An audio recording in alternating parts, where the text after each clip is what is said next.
Abusia we dey muso fa adwempan ai masole a tese me kɔ adwuma ma na papa bia wa hwe mani atimi hu aha masole me da me kɔ adwuma na me fa short message we ma ye nuanom ye wa aburuchiri ene omomo oman Ghana mu se aburuchiri ene Ghana ayeden nsensem a kokoso e wo wiase nyina ayeden but yen hwa ade boga for dodo sen munti ni yepa ma won say boga for bebre wa aburuchiri a omon person be kan okre because da ye politics from da ye politics nto ncha because me ma me defend na ado me ma me defend Mahama me kan say ma ye ewo ye ma me ye politics asem me platform ye ma me politics na ado I see no da bi ewiase obia na ado be wo say discussion so ye hunu ska bia Mahama ba ye or the same thing present bi obeba so bia the same thing or dwene won na busuan ho me fight me konkwasa ntokoma president bia mbe kama some straightforward na me ko munti ne yepa abogafo aye wa abruchiri a moye na an yentimi fa abruchiri en compare Ghana entifa abruchiri compare Ghana no ya adwene ekita abrofo no munti adwene na ekita akwasi broni eno ntire yentimi fa abruchiri en compare Ghana wo boga na otikrumu ano bibini adwene ekita wo no ene broni adwene enyepe se wadwene ni wadwene kita wo utuntum atikrumu se wadwene kita wo ene broni adwene be ye pede a ene betimi compare Ghana to abrochire munti ne ye bibini a wotia a kwasi broni e kire wo se fa genuine connection na fa bra abrochire a wotumi ko fa ensuo so ede bitiye ede bedu abrochire no wo se wadwene so wona wo se wadwene so na watumi bitia kwasi broni afa ensuo so etabedu abrochire wa wo so adwene so wa bitia kwasi broni abedu kromu ano na wa adwene na eso no still na no wo se chenchina na kwasi broni ya ade ekonanim a ade na wo de wontumi nya ade eni kwasa ekonanim wa adwene kita wo no unkuta adwen pa abogafo wa kromu o monka nokre nokre o monka no se uti kromu a wabusuani sen obusuani dodo sen na wa try se obeboa omo a omadu hwamo munteni ye pa mene mo ka asem bi o tam masola me ko adwuma cheke hwemani mentimi anayi mpo abusuanfo dodo sen na wo ti aburuchire ase boga no abusuanfo dodo sen na wa try se obeboa omo a omadu hwamo omote Ghana ba wotia na aburuchire ye na aburuchire busua omo moti se aburuchire obi no kasa aburuchire nyo aburuchire ye ewo wadwumaden a wo ye toda on pie kwa abonten me o Germany toda pie kwa abonten a na ho abrofo no bi o mote kwa ho sresre ska na wangasa krompu no ase waye wo fili se ase unsu wo pie kwa abonten wo abrofo na ekroma na o mo sresre ska na ebe mo bo wo pie kwa abonten wo kroma ekro bie no wa mesani obi ankasa Ghana fo nkom anu ntumu ba Ghana fo no omo ye ungrateful Ghanaians no more Ghana no omo yo too ungrateful because wo bo Ghana wo tia ye to be no why na watimi aboa na asucceed ama e wo Ghana bo Ghana wo tia abrochire na wo ye na ni kwase Ghana fo na abrochire ne yade wo okotwa ntro e da kire aban se oba na wo ne nyem ye no enye wo girlfriend ne bi wo na jai but wo na oba na tifie baako wa ma oba na dwane akoto aban akogya aban dan adwene we kitawo ebele na Ghana etimai akoso what abrochire benefit why are you people always talking about benefit and abrochire dey and kosole otoso na kwa ya adwuma oni obate ya me hu bloggers ne bia mema na omotete maaso na omo ka abrochire ya wo kropo a woto obaaso no abrabo ben na watimi abo abrochire na ye no wona woto obaaso na oba na wotere so no aban na ehwa wo yere na o mama omo abrabo ben na watimi abo abusoni ben na watimi aboa na asokse dide ma da bia ti abrochire ne Yesu na abusafo moaye the same people basa so na beta social media abeka se na abrochire ye mekoje duane wa ha aduane akwakoje mo sa ebi mo tete America na asefo na free food ni obi a oniska obi a wanya adwuma sa wo ye adwuma okoje free food ayre Sa wo ye adwuma sa free food no ko je ede nti tu kwa se ba kromo se be pe free nyoma enoma e free kwa na e ba se be pe wotia na tu kwa be do abruchire no abusuani a wo try se wo ye project ofie wo hwe so ma wo to no mako Ghana wo hwe so ma no wo to ka akoma no wo hwe ka no so ma no otumi hwe so ma wo abusuani no etime bua wo nka bogafo kia ye papa nka bogafo ko yanim so Ghana fo na adi enhwamo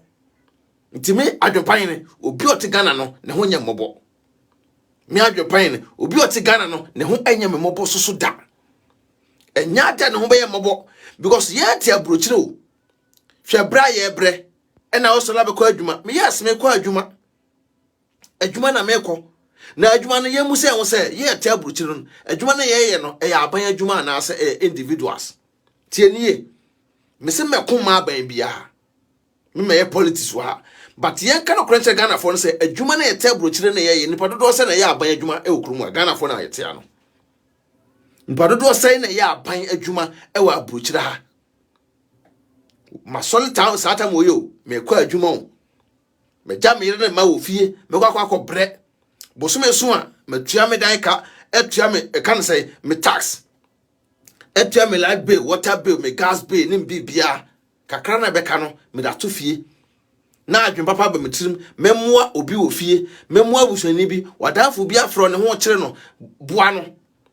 nipa no okokọ boa no wia o frɛ no krompa wunya no biem o ye project nipa no hwɛ so ma no ade e 2 obeka sɛ 10 nti we ye de buman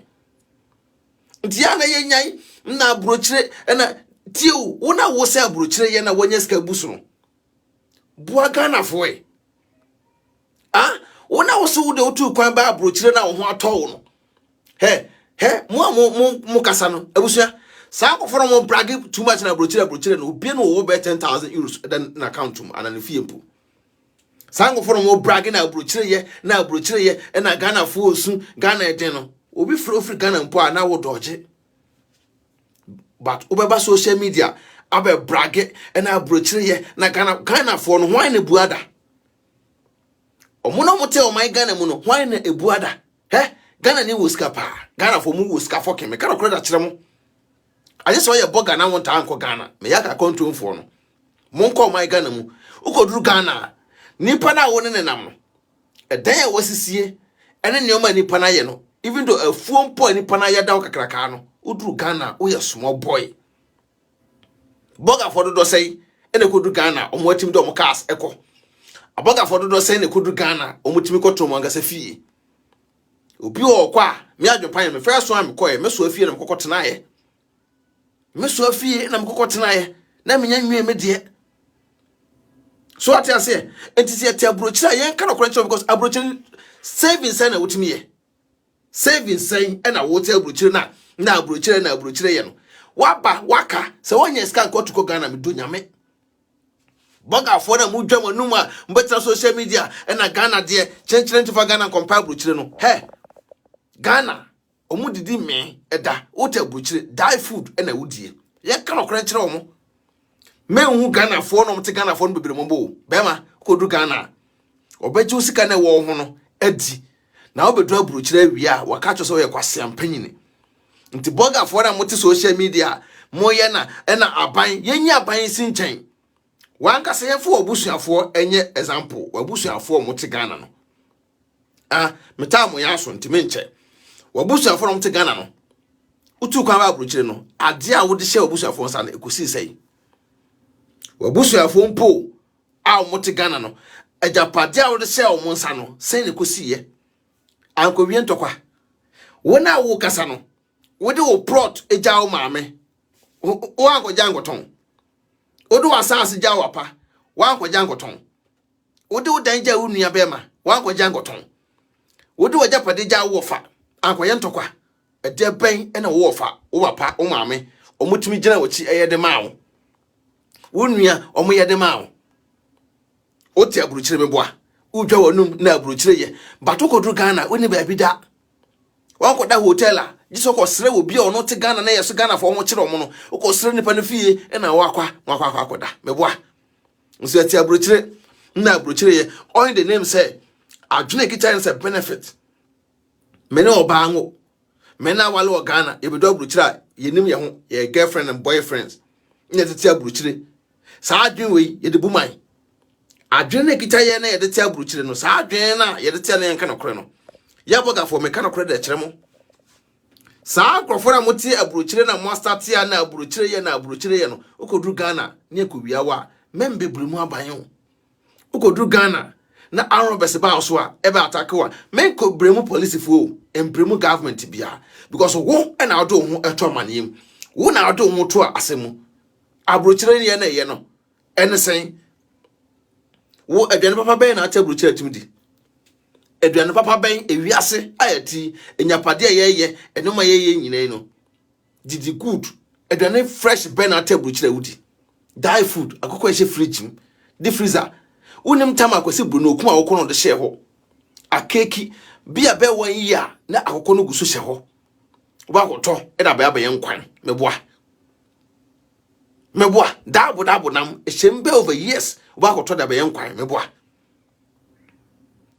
kontomre agana eto no fresh na akotete na da ba ye abumu no aha okokoto ndai ehye fridge the freezer na da ba ye aduane meboa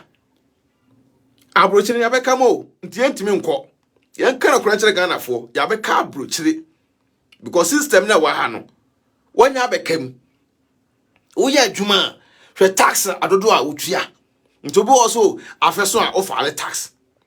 afina ebe so akoko fale tax no dodo se na abenya hwe se waye adwuma the whole year of the tax dodo wotua na akofale ne koma €1,000 500 300 200 enu yeska ben afina so says kana busafo say je wo Ghana ntaboka fo ne yanka na kura nkyere kana se enu mo Ghana se ba bia ayetene ba bia ye na ayeten no omo mti Ghana no a omusu no komani ska obesa twa wo mpoa obiti Ghana ne komani 2 million 5 million 3 million obetwa wo mpoa di watem se na we yi ska abrochire fo mumia sole na aso na ya dache wona woto na wo kasa no ejapade ben watima ye o man Ghana mu wo de hye obi nsa no hwan ne time bua ma ejapade no koso obi ti Ghana wo muska onso so oniska eye mo wase o mo ti Ghana no o mo respect ska bo mo siska ni Ghana wo mbusika wo obi a wo mbuska no o siska ni ho o ko ma ne ska kakra bi o se na we Queens obi ti Ghana tole bi otimi nya hu mobro e mo bi se o we de men ko ma ne ska ni pa rebu se wasama adonpan ne we dey woman me Queens bi mfa nya me lie Queens kroma Queens €1 50 cents €2 any friend of Queens kroma ba Queens na wo te Ghana na wo ka no that means from 10 million going no kind of Queens Ghana for a muska kwa young boys dan ya omo sisi se omo tititim obetra abrochira bragia na abrochire ye abrabe na oba wetimabo abrochira brabo bebre hand to mouth munu ameka kire mo abogafo bebre ti kroma hand to mouth na omo no mo satete ma so krade na omo sa be yese na Ghana nya wo ba kroma no wo bremu mampanyi wo bremu obi mese me kuma mampanyi bia because mampanyi obi omo mbesa so bia ni ho a o kana kore from Kwame Nkrumah penso to Nanado penso obi an kana kore ti me fight ma obi because Nanado to say Ghana nye so ne nabusuafo live better life when I saw fight ma ho so nyansa fight for yourself metnase na Nanado ene na yere ne ma ye guide o mo wo why na guide o ye kana kore chire nuanum Ghana fo mo so ala mo to so Ghana ni to okusua mason work in pombo so besua carpentry work on so besua adwuma besua enka wo each and every day be benyeska de film no Ghana ni mpeso besua etiti abrochire okoye adwuma wonim say wo da wo ye adwuma wo gi $2,000 1,500 3,000 what check out tax a wutua what check out danka sa no man na say mo transfer mo ya analysis a mo cheche Ghana fo num na kire bosom ska utimi save ena ye osika wo enye pay na ye tua wo na ye osika wo pay na ye tua no wo ta abrochire no nye osika mo nsu anya asana mo ka no krente Ghana fo no mo ka wo bi na Ghana fo no ebu ye fa so no Mo abrochire for mo ka ho bi e na Ghana for ebu ye fa so because mo ya ma Ghana for na won sika na gu fam yesa wa ha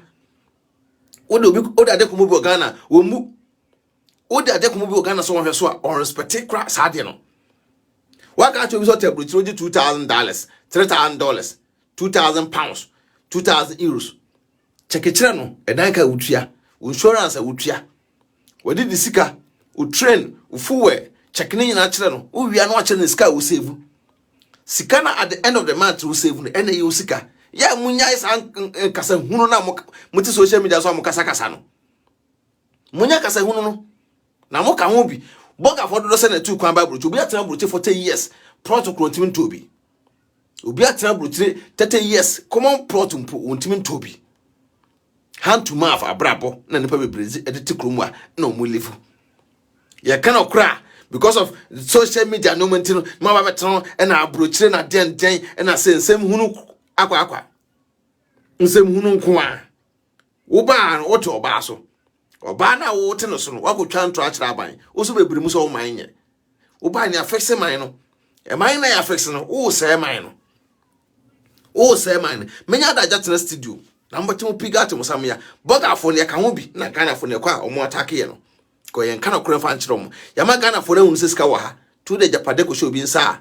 na ni pere di sika wi a ne asan boga afo ne yesin yesu because yan kana kure nchire Ghana afo no munyai na ba bia ye ten Ghana ye ten abrochira ye ten abrochire ne Ghana ko ye Ghana abrochire tie obi okwa kwaje phone a wo kita wo no enye 2 years contract na kwaje iPhone yes abrochire ye iPhone ye kwaji enye contract 2 years Ghana why na kwaje phone contract Ghana mine da no why na kwaje phone contract Ghana for won he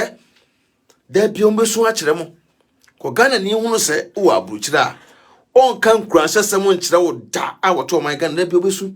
ana wa amre miska na mi buada ene me yere ne ma yeni de bedie ade abeche wa akoma ne ska obefre no wo ho te say anyame adaworoma okoma ne ska na ka the same word na no be kan akire wo wa akoma ne ska no the same word no ka akire wo so enyansa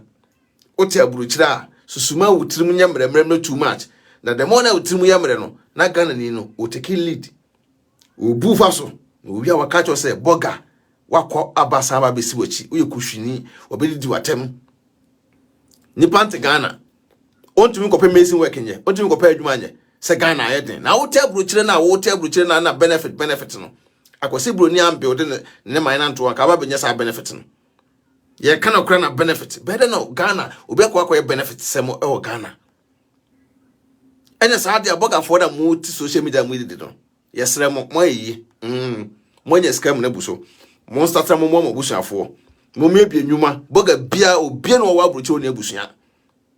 boga bia wa abrochire bia no abusua yesre mo Ghana ye den pa mo busuafo hia mo a mo mebie nwuma ema abusua no yesa abusua bia nya no company wo ska wonya ska mo na buso system no fivawo ote oba so wo ska system no fivawo mesre mo monko ebiebie nwuma ma mo busuafo mo Ghana mo mebie nwuma ma mo busuafo no ewo Ghana na abusuafo no omo hunu say yes mo so motu kwan mo boa omo nye social media betena na abrochire ye no sabi o co-store alata store kwanti minye bi nsi abusuafie o abusuafie aseji ne bubugu untumi kokra no na abrochire ye adidie na wudidi ntina wo hunu say abrochire ye no anase car na wotimi akwakoje car €1,000 car €2,000 car na wo say abrochire ye no asa masa mumu yanka no krenche Ghana fo na ye ka hu bi na Ghana e man no ayesa no ye ka hu bi na Ghana fo mte Ghana no omumbu abrochire fo obia da abrochire ni anim eye fom nipa ni nya ben wo se kim woni ne kasa 1-2 no wodi watem na ate abrochire na atrimoden na ate abrochire na atrimoden ho na ate abrochire na atrimoden ese Ghana obi ote Ghana na wode ajapade ko hye nsa na wo bu fa so no ono be gya ne ho abeka che wa wo table chese wotiri modern abu sometime aso ko adwuma ye ba fie nwumra ye betena studio e wo sansen wo ho abrochire for no mo ye wicked adwuma pa nkuta bebre wonim so te abrochire ntu odwana num na abrochire ye kona ko na account minus eno wom so se abrochire ye we twan throw we chire Ghana for ko Ghana obi account Ghana wan ko free car Ghana wan ko free phone o phone na dey video no camera na dey video no wan go free go toy from cause say mo free on ko mon kan ko chire Ghana for na moteto na aburu chire ye obi no on kasa aburu chire nye ba kan ko na wo mu no say me pay na meje no 1,003 na meje no 1,005 na meje no 2,000 na meje no 3,000 na meje no me dan ka AC because where obi o taburu chire 1,003 but you dan ka 200 kutua krata euraka obi at the end na ka €100 won ensem obi obeti ma 3,000 euros 3,000 kutua dan ka be 1,000 like beni no ma be ka be 1,005 enka 1,005 obi wie no eso kutua na insurance kutua do ni nkufie obi wie na ka nse obi okoje 3,000 ka nse be 200 sika na aka wo nsem no eno ene ye osika wo sika na aka wo nsem wo abrochira na at the end of the month no €100 no €200 no €50 no ene ye osika yenya num dwana ye dwa kire Ghana fo no o ti abrochire ntidian ena abrochire ye so kodu Ghana wo search den aboga fo no kodu Ghana wo search den untimi nyisika mpu fa nchobi ebuso ebese ahia biem meda wase wo baso ameka fo tap send amount Diva Organic Skincare Product Health TSC ebehia me ko adwuma ba peace out.